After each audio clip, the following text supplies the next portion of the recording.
Assalamualaikum warahmatullahi wabarakatuh. Perkenalkan, saya Murad Salim Muzamil Fandi Madu dari Penyuluhan Peternakan dan Kesejahteraan Hewan 2B. Di sini saya akan menjelaskan tentang bagaimana cara menjadi komunikator yang baik. Untuk menjadi komunikator yang baik, kita memerlukan kemampuan berkomunikasi, usaha untuk menyematkan persepsi di antara dua pihak. Proyeksi komunikasi yang baik menghasilkan kesepahaman di antara dua pihak yang mengadakan interaksi. Maksud komunikator sebagai penyampai pesan yang menyampaikan tentang A misalnya, ditangkap juga sebagai oleh komunikan atau penerima pesan. Itulah titik di mana komunikasi disebut sukses. Beberapa hal yang harus diperhatikan saat berkomunikasi. Posisikan diri yang bijak dan cerdas. Adanya ungkapan mendengarlah maka kau akan mampu berbicara. Pas dan koleratif. Dengan konteks bahasa pada poin 1 di atas untuk menjadi komunikator yang baik sehingga sukses dalam mengkomunikasikan sesuatu, maka kita harus menjadi pendengar yang baik.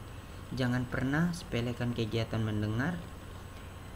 Mendengar adalah pintu sumber informasi. Dari mendengar juga kita akan mampu menyaring berbagai hal yang masuk ke reseptor pada diri kita. Setelah berbicara dan terdapat kepahaman yang disampaikan oleh komunikator dan penerima oleh komunikan dengan baik, maka tercipta kesepahaman. Kita pun di saat itu pada titik sukses menjadi komunikator yang baik. Kekuatan dan ekspresi nonverbal. Pada dasarnya ada dua bentuk pesan yang digunakan dalam komunikasi, yaitu pesan verbal dan nonverbal. Pesan verbal adalah pesan dalam bentuk lisan dan tulisan, sedangkan pesan nonverbal adalah pesan yang disampaikan dengan cara selain lisan dan tulisan, baik itu berupa ekspresi wajah, penampilan, kedipan mata, sentuhan, elusan jarak gerak tubuh, dan lain sebagainya. Agar kita menjadi komunikator yang baik, maka kita harus mengaplikasikan pesan-pesan nonverbal agar sukses menjadi komunikator. Penampilan fisik. Penampilan fisik di sini mencakup tata busana dandan. Penampilan fisik di sini tidak harus tampan atau cantik, tidak harus berpakaian resmi dan mahal, namun berpenampilanlah sesuai di mana kita berada, sesuai dengan konteks, situasi, dan tempat. Berpakaian secara pantas dan bersih. Dari sana akan terbentuk kesan baik. Harga diri kita berasal dari busana atau penampilan kita. Dengan penampilan baik, lawan berbicara kita akan respect dan betah berbicara dengan kita. Ekspresi wajah yang tepat. Ekspresi wajah sangat dibutuhkan dalam penyampaian pesan. Tentu ada pembaca yang pernah misalnya di suatu forum atau berbincang dengan seseorang yang memiliki ekspresi muka yang datar, bahkan tanpa ekspresi.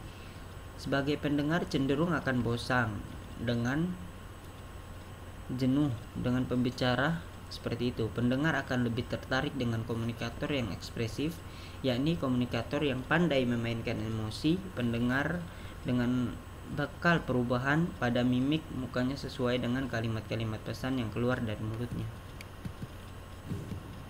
Kontak mata. Penting sekali menjaga kontak mata dalam komunikasi. Tataplah kontak mata kita pada fokus objek lawan berbicara. Jangan memalingkan wajah, jangan menunduk, jangan sibuk dengan objek lain. Dengan menjaga kontak mata, lawan berbicara akan merasa dihargai dan diakui eksistensinya. Jaga kontak mata bukan berarti kita harus memelototi lawan berbicara kita. Namun jaga kontak mata berarti tetaplah berkonsentrasi secara pas dan tidak berlebihan.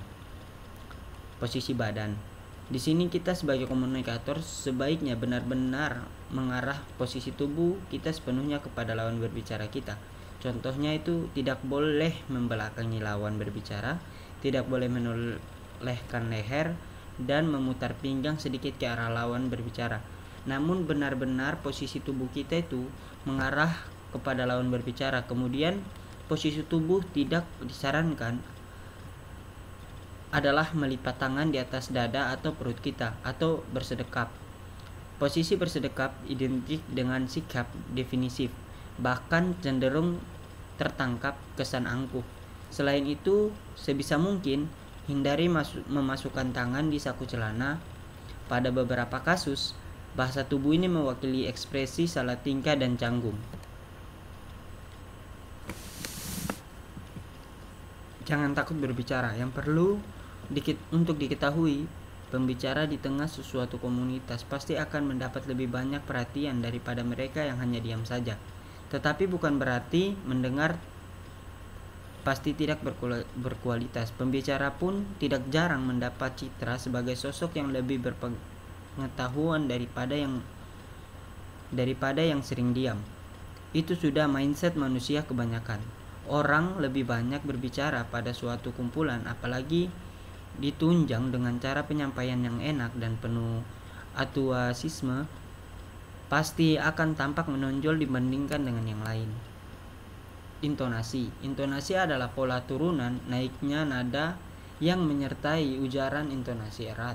Kaitannya dengan penekanan pada saat yang diucapkan intonasi akan membuat pesan tidak menarik untuk didengarkan dan disaksikan. Pembicara yang menyampaikan dengan nada datar tanpa fluktuasi nada akan mudah kehilangan perhatian dengar pemirsanya. Sekian dan terima kasih.